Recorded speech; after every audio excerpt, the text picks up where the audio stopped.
In the beginning, you don't know that you're going to be watching one of these films that goes back and forth.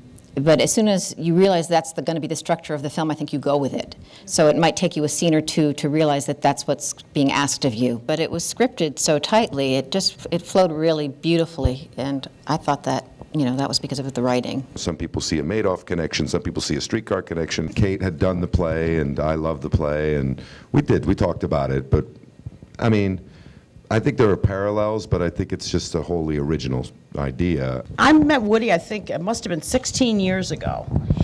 And I went into what I thought was an interview for the job. And I said, "Hi, I'm Suzy Benzinger." And he said, "Yes." And he said, "Well, do you want to do it?" And I said, "Well, I think so." And he goes, "Oh, well, great." I've done 15 films in 15 years with Woody. And I had heard he was looking for a new editor. And I thought it must be a mistake that I got this phone call, but how exciting that I'm going to get to meet him, and that would be enough.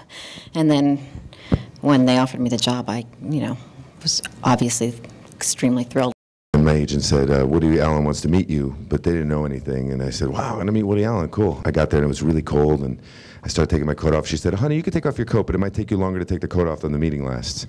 And I had heard that like he might not even look at me or talk to me. And he was such a mensch. I was in there for like 20 minutes. It was a long time. And he said, and he kept squeezing my shoulders, and he kept going, oh, you're big, you're big.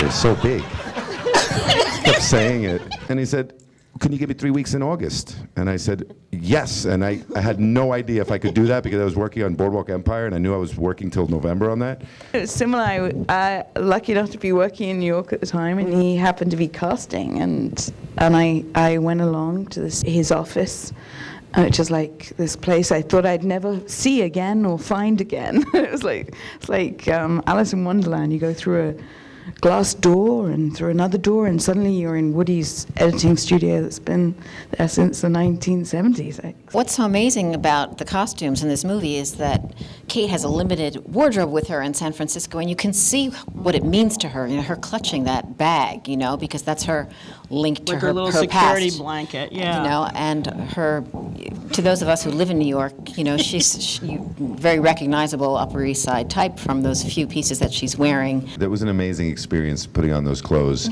and the clothes really did like help make the guy. The first time I went to her great office downtown, I walked in and I saw all these racks of clothes, and I went straight for these clothes that weren't mine. I went for Augie's clothes, and I was like, these are great working man clothes. And she started laughing because she's like, you know what's hilarious is that Dice went for your clothes. And was like, I love these jeans. I'd never put on a pair of jeans like that before. You know, Chili's working class. I kind of made up some things for myself, and I thought, you know, he works in a garage. I think he probably had to go to anger management at some point, like maybe like mandated. He's actually a very modern man. I like to think that like he's been doing work on himself. And you know, he uses modern language. You know, when he says, you know, I got really mad, but I didn't say anything, I kept it on the inside. That's like shrink talk, right? You have like funny little things that, you know, you learn about Woody, like when, like the TV scene. He said to Sally, I want you to come in and go up to the television and just turn it down. Use the dial to turn the volume down. And it was, you know, it's like 2012. Yeah. So I said, Woody, I think, you know, I don't think you know, nobody does that anymore. Nobody goes to TV and turns down. We got a remote. And he's like, well, where are we going to put the remote? And I said, I don't know, just on the table here. He went, oh, okay. and you're like, is he fucking with me, or is he, you know, like, he kind of always had me guessing, like, if he knew or he didn't know, and that's kind of fun, you know? Yeah. I think Woody knows. Yeah. You get there at 5:30 in the morning, and then, you know, I put those clothes on, and I was like, for hours I was in that outfit, you know, with the gold and the tank top and those awful jeans. In that. And it was hours before I got to set. And he didn't say, you know, good to see you again, nothing. He just, literally, I walked on set and he went, okay, Bobby, you're going to come here and you're going to walk to here and then you're going to sit. No hello, nothing. It was amazing. I hadn't seen him in like 6 months. And I remember like the very first thing we did, I wanted to change something. Remember that was when I wanted to kiss Kate. Yeah. And I was like, shit, I don't know if I should say something. And then I was like, I got to say something. I really want to do this. So I took a chance, I did, and he liked it, and he was like, oh, okay, you want to kiss Kate? Oh, that's funny, okay, do that. but then make sure you come back to here.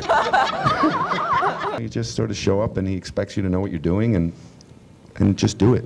He is the most prolific filmmaker. It's incredible that he makes a film a year. And he's very, very hands-on, more so than most directors, actually, because we don't start editing until he's finished filming. He is very communicative. They think that he's his persona, which he's absolutely not. And the work is the work, and it's you know, he takes it very seriously. And, you know, I like to say he's the least neurotic person I know in show business, which I don't know what that tells you about everyone else, but